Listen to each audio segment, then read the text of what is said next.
12 साल अखंड खड़े रहे और मौन व्रत भी रखा। और अभी 5 किलोमीटर दूर हमारी गाड़ी खड़ी है, लेकिन लोगों का ये कहना है कि आपकी गाड़ी को कोई टच नहीं करेगा।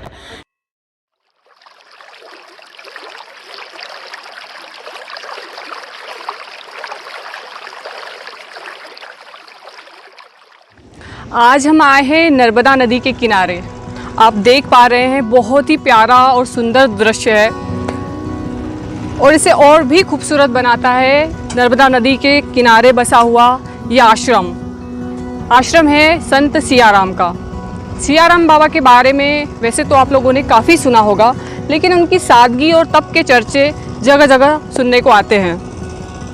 आज हम जानेंगे इस नर्मदा नदी के किनारे बसे इस संत के बारे में कि क्या विशेषता है जो लोगों का यहाँ तांता लगा रहता है, क्यों इतना महत्व है उनका, क्या खासियत है उनकी, और क्यों लोग उनसे इतनी आस्था से जुड़े हुए हैं।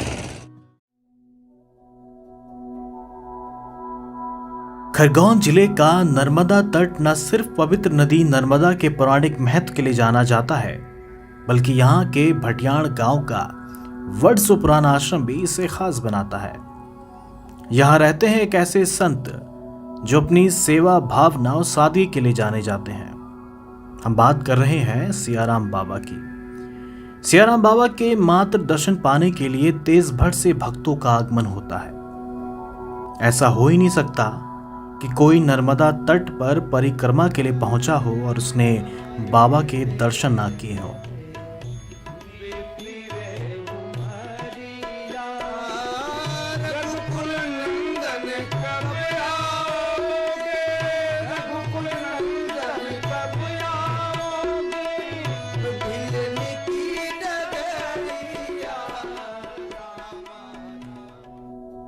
संत सियाराम बाबा की कहानी दिलचस्प है और काफी रहस्यमय भी, क्योंकि उनके शुरुआती जीवन के बारे में ज्यादा किसी को कुछ नहीं पता।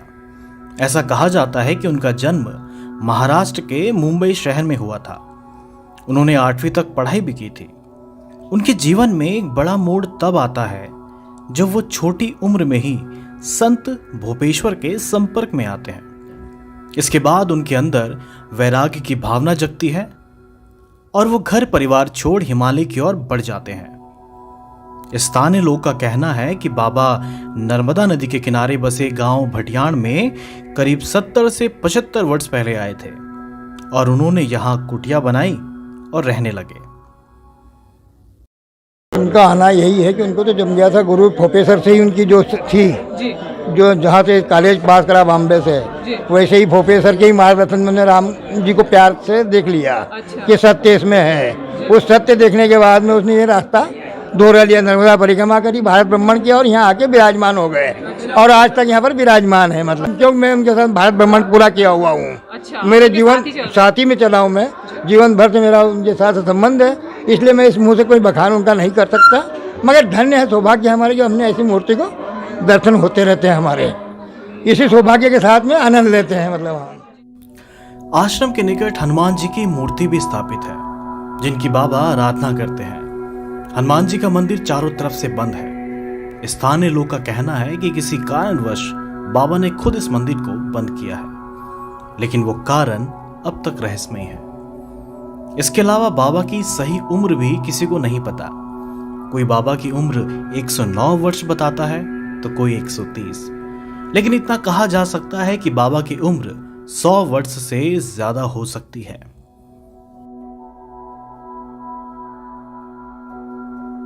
सियाराम बाबा से जुड़ी कई हैरान कर देने वाली बातें भी हैं।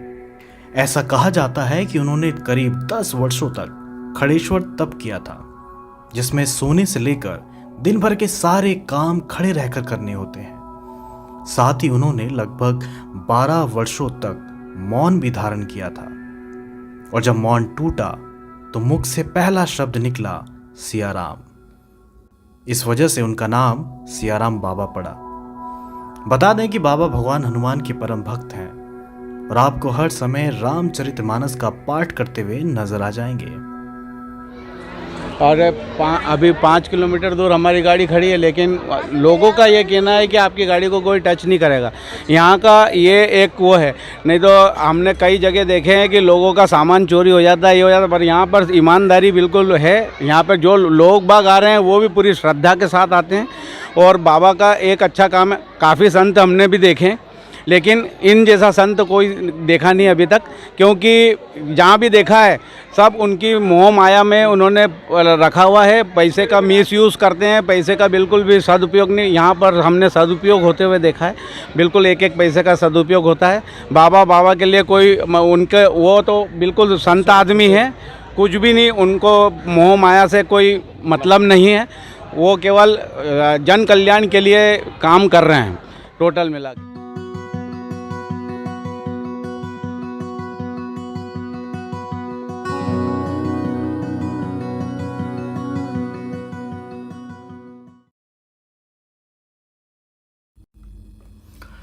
सौ वर्ष से ज्यादा उम्र होने के बावजूद संत सियाराम बाबा भोजन बनाने से लेकर अपनी दिनचर्या के सारे काम खुद ही करते हैं। गर्मी हो या सर्दी, सियाराम बाबा एक लंगोट में ही पूरे मौसम काट देते हैं। ये सब उनके यौगिक जीवन का चमत्कार है। वहीं एक और बात जो उन्हें बाकियों से अलग बनाती है कि वो दान में सिर्फ 10 रुपये ही लेते हैं। अगर कोई 10 रुपये से ज़्यादा उन्हें दे तो वो लौटा देते हैं। जानकर हानि होगी कि दान में 10 रुपये लेने वाले संत सियाराम बाबा खुद करोड़ों रुपए दान कर चुके हैं। इन सब बातों से पता चलता है कि बाबा को पैसे का कोई मोह नहीं। अच्छा है, आजकल संदेश सुनने वाले बहुत हैं, करने वाले बहुत कम है। ये फालतू ये तो दिखावा हो जाता है। केवल यही कह देंगे बाहर जाके जाएंगे मजा आ गई, यही कह देंगे बस, और हाथ को झटक देंगे पर हो गया। तो इसीलिए कोई काम की बात नहीं है।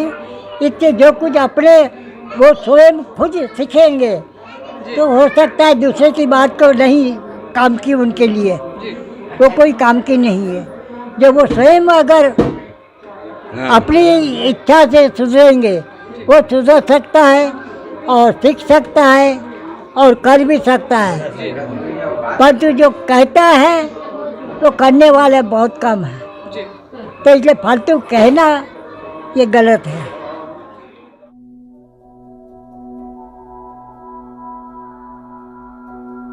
सियाराम बाबा के बारे में बताई गई सभी बातें उनकी सादगी दूर दराज के लोगों को उनकी तरफ आकर्षित कर रही है। बाबा के दर्शन के लिए अब रोजाना भक्तों की भीड़ बढ़ने लगी है। अगर आप भी संत सियाराम बाबा से प्रभावित हुए हैं तो एक बार भटियान आश्रम जरूर जाएं।